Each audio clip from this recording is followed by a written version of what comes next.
After a month of US and Israeli airstrikes, Iran still hasn't surrendered. The Strait of Hormuz is closed, oil prices are climbing, and thousands of American troops are already gathering in the region, on the ground. Let's start with what's already there. The USS Tripoli arrived in late March carrying the 31st Marine Expeditionary Unit, 2,200 Marines, F-35Bs, Ospreys. The USS Boxer, with another 2,200 Marines, is still en route from San Diego. Between 2,000 and 3,000 paratroopers from the 82nd Airborne have received written orders to deploy. The USS Abraham Lincoln Carrier Strike Group is actively running airstrikes over Iran right now. The Gerald R. Ford, the other carrier that opened the war, is sitting in Croatia after a fire knocked it out of the fight in mid-March. The USS George H.W. Bush is being prepared as a replacement, but it hasn't arrived yet. Right now, the US is running a one-carrier war. None of this is a full invasion force. These are rapid response units built for raids, coastal assaults, and targeted infiltrations. Trump says he's not sending anyone in. The Pentagon is preparing for weeks of ground operations anyway. That buildup is already taking hits before it even started. Iran struck Prince Sultan Air Base in Saudi Arabia. At least 15 Americans injured, an E-3 radar plane effectively destroyed, multiple refueling tankers damaged. A KC-135 went down over Iraq on March 12th, killing all 6 crew members on board. Gulf states initially refused U.S. base access out of fear of Iranian retaliation, though Saudi Arabia has since reversed course, opening King Fahd Air Base to U.S. forces after Iran started hitting Saudi infrastructure directly. Spain has closed its airspace to U.S. military flights entirely. The situation is already messy, and nobody's crossed a border yet.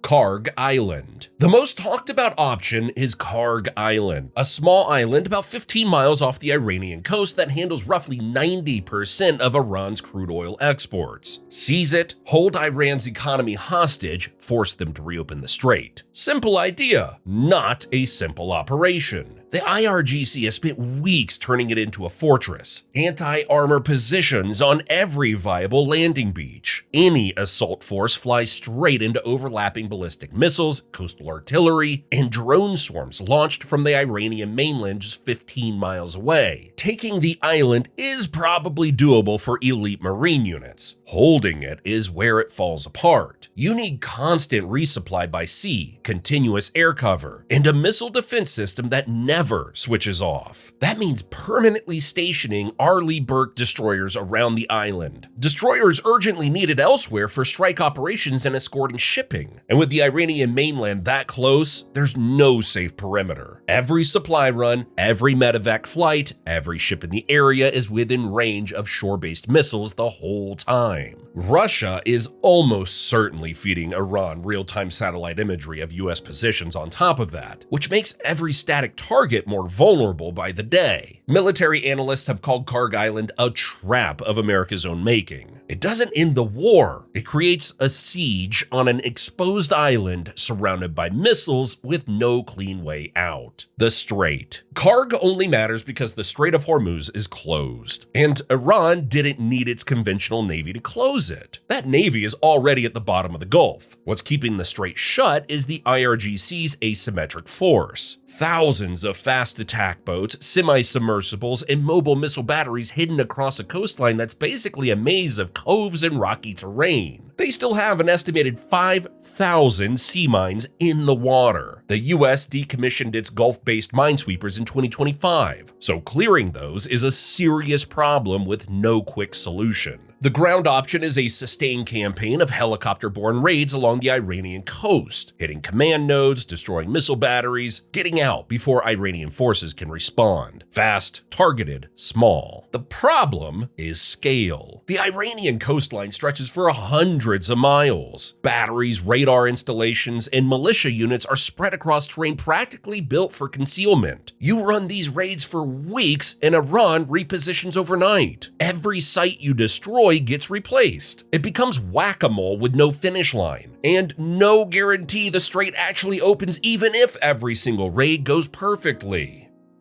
Pickaxe Mountain. Then there's the actual reason this war started: Iran's nuclear program. Airstrikes have hit the surface-level infrastructure hard. Isfahan, the Arak heavy water plant, multiple enrichment sites, all badly damaged. But there's one target air power almost certainly can't touch. Near Natanz, there's a facility intelligence circles have been calling Pickaxe Mountain. Buried deep inside a mountain with reinforced tunnel entrances, concrete portals, and camouflaged rooftops designed specifically to defeat bunker buster bombs. And separately, Iran still has over 400 kilograms of highly enriched uranium buried under the rubble of already struck sites. Enough for multiple weapons that nobody has physically secured yet. Destroying Pickaxe Mountain alone doesn't solve that problem. If you can't bomb it, you go in on foot. The plan would involve Delta Force, Navy SEALs, and Israeli Special Operations units, already believed to be operating inside Iran doing target designation. Inserted by stealth helicopters after electronic warfare aircraft blind local radar and communications. Once inside, they fight through IRGC security and underground close-quarters combat, and either blow the centrifuge cascades with demolition charges or pull out physical evidence of weapons-grade work. The risk is brutal. If the helicopters are compromised on the way in, if the blast doors take longer than expected, if the underground defenses are heavier than the intelligence suggested,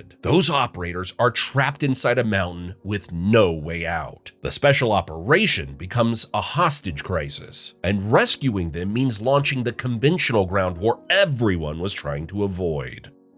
Full invasion. The full-scale option. Hundreds of thousands of troops marching toward Tehran. It keeps coming up because Trump and Vance have both said openly that regime collapse is fine with them. Their military planners feel differently. Iran has 90 million people in some of the most defensible mountain terrain on Earth. The moment foreign boots cross the border, the regular army, the IRGC, and millions of besieged paramilitaries all mobilize at once. Matching that would require a national mobilization the US hasn't attempted since World War II. The number that keeps getting cited internally is Iraq 2003. 4,400 Americans killed, $728 billion spent against a country a fraction of Iran's size, and it still produced a decade-long insurgency. Senior officials have reportedly warned Congress that a full invasion would cost trillions, produce catastrophic casualties, and set off a multi-front insurgency that makes Iraq look simple. It's the least likely scenario. The fact it's being discussed at all says something about where this war is heading. The bigger problem. Every one of these options gets harder when you look at what this war has already burned through. The US has fired over 850 Tomahawk missiles in the first month, somewhere between a quarter and a third of the entire global inventory. The US only produces a few hundred per year, meaning it fired more in 4 weeks than industry can build in 12 months. It's also burned through nearly 46% of its Army tactical missile systems and 40% of its THAAD interceptors. Over 11,000 munitions in the first 16 days at a cost of around $26 billion.